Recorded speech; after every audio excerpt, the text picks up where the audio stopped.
Kau merekam Bu ya? Apa gunanya Ibu merekam begitu? Kalian tidak mau diatur dengan pemerintah kah? Kalian berdiri di Pessoa ini.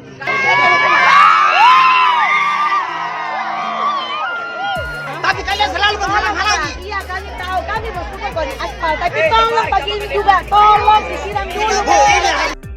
Terganggu debu, guru dan siswa SMK di Kolaka kompak blokir jalan proyek tambang.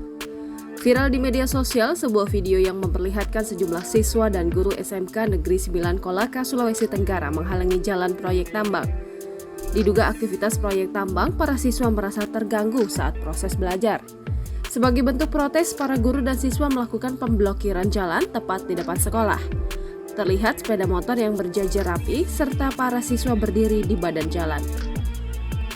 Akibatnya, truk serta kendaraan tambang yang melintasi jalan tersebut tak bisa melintas.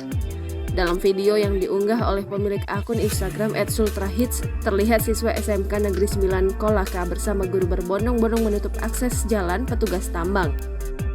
Aksi para siswa dan guru ini terekam hingga viral di media sosial. Dilansir dari tribunnews.sultra.com, diketahui aksi tersebut terjadi di Desa Posaha, Kecamatan Polama pada Senin 25 September 2023. Hal ini disebutkan sebagai bentuk protes yang mana area jalan ke tambang melalui pemukiman dan fasilitas sekolah, membuat jalan berdebu di musim kemarau, mengganggu aktivitas masyarakat dan proses belajar siswa SMK Negeri 9 Kolaka di Pomala. Tapi tolong pagi ini juga, tolong disiram dulu.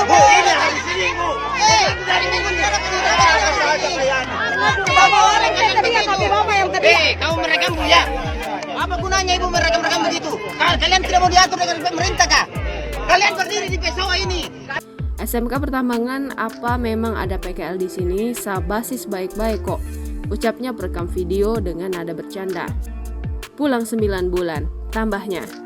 Dilansir melalui keterangan unggahan, diketahui pemblokiran jalan itu berakhir setelah dilakukan mediasi oleh aparat keamanan dan pemerintah setempat. Jangan lupa subscribe, share, komen, dan like ya!